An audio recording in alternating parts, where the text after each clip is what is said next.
The new UK government have announced a new bill which will be introduced in their first 100 days in office, and it was also confirmed in the King's speech that was released on the 17th of July 2024. This touches on a lot of things that affects migrants and workers in the UK and more of their plans moving forward. So we'll be going into the details of all of this in today's video. So please stick around with me while we dive right into it. Trust me, this is really going to interest you. I'm Tochi, you're welcome to my channel. Please give this video a thumbs up, like it right now as you're watching, and kindly share it to everyone that will benefit from it. To all my returning subscribers, you guys are amazing. Thank you all for your support. And if you're yet to subscribe, kindly do so, because I share content around my life in the UK and everything good. Trust me, you're definitely going to love it here. So here it is. I hope you can all see it. The new government confirmed that it will bring forward an employment rights bill in the King's speech today. Legislation that will ban exploitative practices and enhance employment rights. So most of the measures were treated in the Labour Party's pre-election manifesto, but a briefing note issued by Number 10 has provided some more details of exactly what the bill will contain. The bill will be introduced during the first 100 days of the new parliament in what the government is calling the biggest upgrade to workers' rights in a generation. So the government said the bill will, 1, ban 0-hour contracts. So legislation will ensure workers have a right to contracts reflecting the number of hours they regularly work, with reasonable notice of any change in shift patterns. This will put an end to one-sided flexibility, the government said. So they actually plan to ban 0-hour contracts. You know how that works, right? You know how somebody gets a job and then your contract letter or your letter of employment, you see the number of hours you're going to be doing in a week, your pay and everything. But with 0-hour contracts, it's nothing like that, right? So instead of saying, for example, that you've been contracted by this company to work for 36 hours a week, 35 hours, 40 hours a week, you know, something like that, it is 0 hours contract, right? So you really don't have any contract with them per se, but you are their staff. So if any job comes up or any shift comes up, they will call you and tell you to pick it up. So you're always supposed to be at their beck and call. Like whenever they call you, you're supposed to answer and go to work, right, to do your job. But you really don't have any, you know, contracts with them. So it's 0 hours contract. They are planning to ban that because they said that it's exploiting workers and all of that. And then the second one is to end fire and rehire or fire and replace. The government will reform the law to provide effective remedies and replace the previous statutory code, which it describes as inadequate. So this will also provide day one right on parental leave, sick pay and protection from unfair dismissal for all workers, although employers will be able to operate probationary periods while they assess new hires. So yes, this is actually good because from day one that you're employed to work with a company, you're supposed to have access, you know, your rights are protected, you have access to your parental leave, sick pay and protection from unfair dismissal, right? So nobody will say, oh, because we just employed you, you're not going to be entitled to your sick pay, you're not going to be entitled to your parental leave and all of that. You are going to be protected from day one. This is really good because it's here to protect all workers, right? You know, some companies say, oh, once you're still on probation, there's some things that you cannot access, there's some rights that you don't have as a worker because you're still on probation, like your one leg is still in and the other leg is still out. Maybe my friend, you say that your name is still written with pencil, right? You're not yet a full staff, which is after your probation, after you have passed probation, that's when your name will now be written boldly with a pen, right? So they're now saying that this will protect you and that from day one of your employment, you are covered and you'll be entitled to all of this. And also they'll remove the lower earnings limit on statutory sick pay, so it is available to all workers, and get rid of the 3-day waiting period, right? Currently 1.5 million people earn below the lower earnings limit, that is £123 per week. It will also make flexible working the default from day one for all workers, with employers required to accommodate this as far as it is reasonable.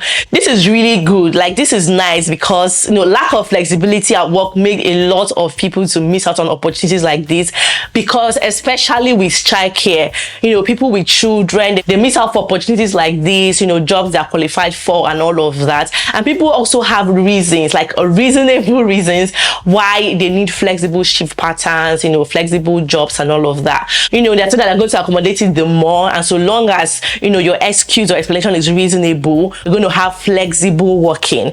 And then to also make it unlawful to dismiss a woman who has had a baby for 6 months after her return to work, except in specific circumstances, right? So this is basically just protecting rights of workers, and it is good because a lot of people go through a lot of things at their workplaces, but because they are not protected, you know, they just let it go. It just goes like that, and they end up being jobless. Before you know it, you find yourself in the job market again trying to look for another job. But this would actually protect your rights as a worker, you know, to an extent. So this is really good.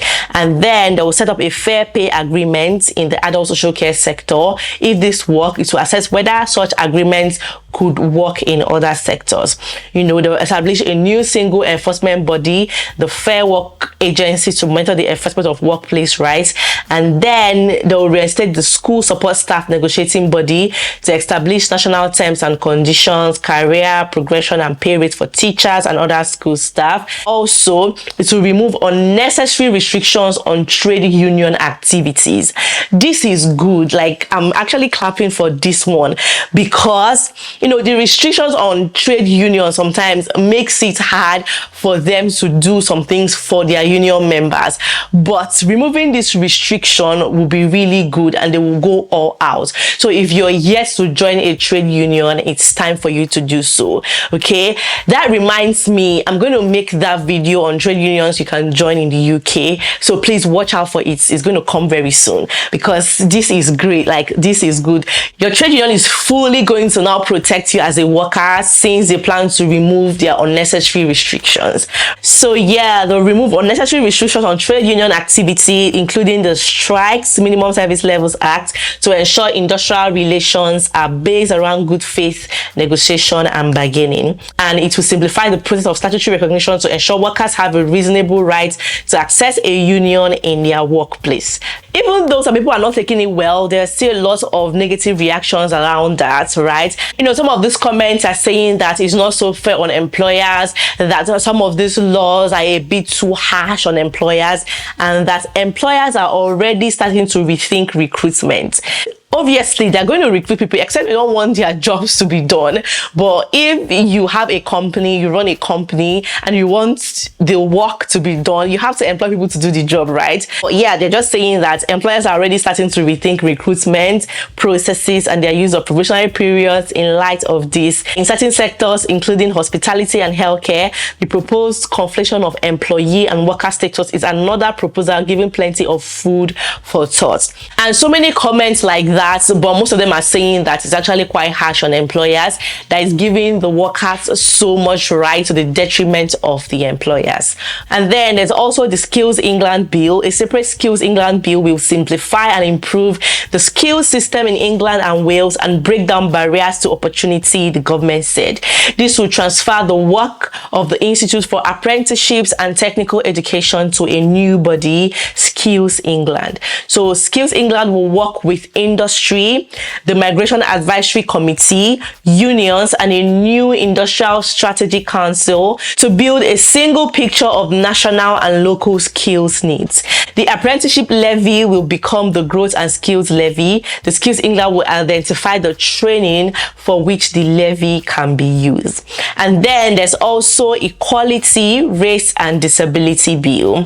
So an additional bill is designed to offer the full rights to equal pay for ethnic minorities and disabled people through the introduction of mandatory ethnicity and disability pay reporting. So this bill is advocating for equal pay for disabled people and ethnic minority groups, right? So it's just saying that, you know, disabled people have been ignored for a long time, and that the government, you know, the system have not been doing so much to help them and all of that. And then ethnic minority groups as well. So they're going to earn well, okay, advocating for them to earn well, equal pay, equal rights for everybody. Nobody is going to be discriminated upon anymore and all of that. So this is actually a bill of inclusion and everything that comes with it. So if you ask me, I think it's not bad at all, okay? And they have said that it's going to be implemented in their first 100 days in office. Let us also quickly look at the summary of the King's speech. Let's see the full plans that they have moving forward. So on govt.uk, these are 10 things to know from the King's speech. So one, they're going to kickstart economic growth, and then they'll get Britain building. We'll get Britain building through planning reforms as we speed up the delivery of high quality housing and infrastructure and all of that. And then 3, they will make work pay, okay? Our employment rights bills is a significant step towards delivering this government's plan to make work pay. So the biggest upgrade to workers' rights in a generation. We will ban exploitative 0 hours contracts, end fire and rehire, and introduce basic employment rights from day one, just as we have seen already.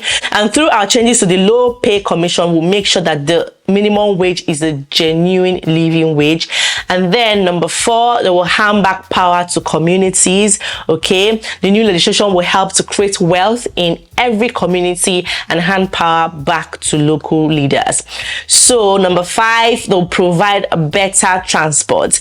This just reminds me of the meeting we had with one of the candidates running for the election. That was before the election. This was one of the things that people raised, right? Provide a better transportation, and the King have also said it that they are working on that as well, okay? So they'll make Britain a clean energy superpower, and then he also said we'll strengthen our border. The government will strengthen the border with a new bill that modernizes the asylum and immigration system, including launching a new border security command. We made that video when it was launched, when the new Home Secretary launched that, you know, when she made the announcement. I made the video here. If you've not seen it, if you don't know the details, I'll try and leave it in the description box so you can read it up. Now, the command will deploy more police and investigators to smash the criminal smuggling gangs, tackling the problem at source. The bill will give law enforcement new enhanced counter-terror style powers to destroy the evil business model of human trafficking. And also, number 8, take back our streets. We'll introduce laws to strengthen community policing, giving the police greater powers to deal with antisocial behavior and strengthen support for victims. I don't know if you guys saw what happened in Leeds recently, right? So they are saying that they'll give the police more power to be able to tackle things like that. And number 9, break down barriers to opportunity. We will take action to raise educational standards and break down barriers to opportunity, okay? This includes measures to help people back into employment after the pandemic, and a bill to raise standards in education and promote children's well-being.